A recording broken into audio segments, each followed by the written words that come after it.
आज मैं आपके साथ शेयर करूंगी खस्ता फूली फूली मूंग दाल कचौरी, जिसे बनाना इंतहाई आसान। बाहर से इतनी क्रिस्पी और अंदर से मूंग दाल की स्टफिंग से भरी ये कचौरी बहुत जायकेदार होती है। तो रमज़ान के लिए इस रेसिपी को सेव कर लें और इन कचौरियों को अपने अफ्तार के दस्तरखान की जीनत बनाएं। तो रेसिपी को स्टार्ट करते हैं। तो कचौरियाँ बनाने के लिए सबसे पहले हम आटा गूंथ लेंगे। यहाँ पर मैंने आधा किलो मैदा लिया है।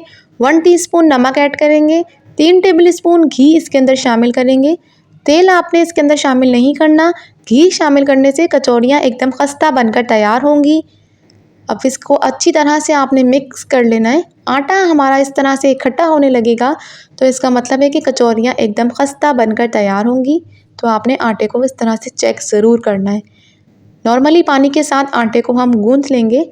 थोड़ा थोड़ा करके इसके अंदर हम पानी ऐड करेंगे। रूम टेम्परेचर पानी आपने इसके अंदर शामिल करना है। सॉफ्ट से हार्ड डो आपने इसकी यहाँ पर बना के तैयार कर लेनी है। नरम आटा आपने नहीं गूंदना, वरना स्टफिंग के दौरान आपको प्रॉब्लम होगी। 1 टीस्पून ऑयल लगाएंगे और 1 मिनट के लिए आटे को हम अच्छी तरह से नीट कर लेंगे। आटा यहाँ पर हमारा बनकर तैयार हो गया। अब इसको कवर करके रखेंगे आधे घंटे के लिए। जब तक आटा हमारा सेट होगा, कचौरियों की स्टफिंग बना के तैयार कर लेते हैं। एक पैन के अंदर 1 टीस्पून ऑयल ऐड करेंगे। 1 टीस्पून अदरक लहसुन का पेस्ट डालेंगे और इसको हम अच्छी तरह से स्टर कर लेंगे। अदरक लहसुन की खुशबू आने लगे। थोड़े से मसाले इसके अंदर शामिल करेंगे, जो कि कुछ यूँ है। 1 टीस्पून भुना हुआ कुटा हुआ साबुत धनिया, 1 टीस्पून चाट मसाला, 1 टीस्पून नमक, 1 टीस्पून लाल मिर्च का पाउडर, 1 टीस्पून हल्दी पाउडर, हाफ टीस्पून गरम मसाला और 1 टीस्पून भुना हुआ कुटा हुआ ज़ीरा। ये तमाम मसाले हम इसके अंदर शामिल कर देंगे। साथ ही इसके अंदर थोड़ा सा पानी ऐड करेंगे ताकि मसाले हमारे अच्छी तरह से कुक हो जाएं। ऑयल सेपरेट होने तक आपने इसको कुक करना है। मसाला यहाँ पर हमारा अच्छी तरह से कुक हो गया और ऑयल भी सेपरेट हो गया है। अब इसके अंदर हम दाल शामिल करेंगे। दाल को मैंने 2 घंटे के लिए भिगो दिया था। उबले हुए पानी के अंदर डाल के मैंने एक उबाल आने तक इसको पकाया है। बिल्कुल इस तरह से एक कन्नी अभी इसके अंदर बाकी है। दरदरी है मेरी दाल। पूरी तरह से आपने दाल को नहीं पकाना, दाल को आपने दरदरा रखना है। अब मसालों के साथ दाल को आपने अच्छी तरह से मिक्स कर लेना है। अब वुडन स्पून से आपने इस तरह से दाल का दाना तोड़ देना है, या आप स्टील के चम्मच से भी इस तरह से इसका दाना तोड़ दें। दाल का जो मसाला आपने तैयार करना है ना, वो ड्राई मसाला तैयार करना है, गीला गीला ना हो, बस इस बात का ख्याल रखिएगा। 1 टेबल स्पून बेसन इसके अंदर शामिल करेंगे और बेसन शामिल करने के बाद 1 मिनट तक आपने इसको अच्छी तरह से कुक करना है, ताकि जो बेसन की खुशबू इसके अंदर से आने लगे।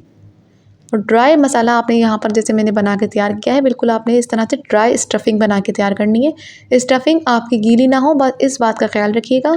स्टफिंग यहाँ पर हमारी बनकर तैयार हो गई है। अब इसको एक सेपरेट बाउल में निकाल लेंगे और इसे ठंडा कर लेंगे। आधे घंटे के बाद यहाँ पर हमारा आटा अच्छी तरह से सेट हो गया है। अब इसको हम छोटे छोटे से पोर्शंस में डिवाइड कर लेंगे, यानी कि बिल्कुल छोटे छोटे से आपने इसके पेड़े बनाने। इस तरह से आपने बिल्कुल इसको छोटे छोटे से पोर्शंस में डिवाइड कर लेना है और इस साइज़ का आपने एक पेड़ा बना के तैयार कर लेना है। सेम इसी साइज़ के मैंने सारे पेड़े बना के तैयार कर लेना है। आधा किलो मैदे से 15 से 16 कचौरियाँ आपकी आराम से बन जाएंगी। अब एक पेड़ा लेंगे, उसके ऊपर थोड़ा सा हम फ्लावर डस्ट करेंगे। बेलन से आपने इसको थोड़ा सा बड़ा कर लेना है। अब इस स्टेज पर बहुत सारे लोगों से क्या गलती होती है कि वो स्टफिंग करते हैं और स्टफिंग करने के बाद उनकी कचौरियाँ फट जाती हैं। अब इसके अंदर मैंने 1 टेबल स्पून स्टफिंग करी है। उसको हम पोटली की शेप में ले आएंगे, बिल्कुल इस तरह से। आपने ये वाले स्टेप को बहुत गौर से देखना है, तो आपकी कचौरियाँ कभी भी फटेंगी नहीं। अब एक्स्ट्रा जितनी भी इसके ऊपर डो है वो आपने रिमूव कर देनी है और उंगलियों की हेल्प से आपने इसको इस तरह से थोड़ा सा बड़ा कर लेना है। इस फॉर्मेट को आप फॉलो करके कचौरियाँ बनाएंगे तो आपकी कचौरियाँ कभी भी फटेंगी नहीं। बिल्कुल परफेक्ट बाज़ार जैसी फूली फूली कचौरियाँ बनकर तैयार होंगी। बस आपने 1 से 2 टिप्स को फॉलो करना है, तो आपकी कचौरियाँ कभी भी ख़राब नहीं होंगी, एकदम खस्ता फूली फूली बनकर तैयार होंगी। उंगलियों की हेल्प से आपने बस इसको इस तरह से बड़ा कर लेना है। सारी कचौरियाँ इसी तरह से मैंने बना के तैयार कर ली हैं। नीम गरम तेल के अंदर आपने कचौरियों को डालना है। कभी भी स्टफिंग वाली कचौरी आपने गरम तेल के अंदर नहीं डालनी, नीम गरम ऑयल के अंदर आपने इसको डालना है। बिल्कुल आँच इसकी लो रखनी है।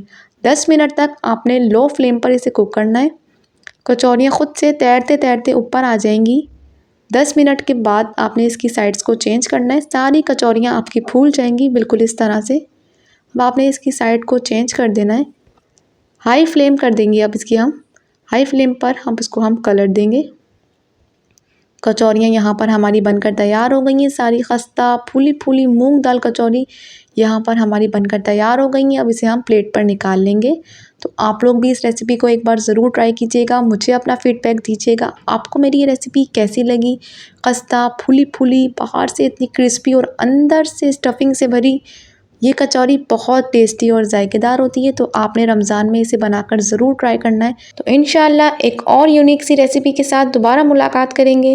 तो अपना बहुत सारा ख्याल रखिएगा। खुदा हाफिज़।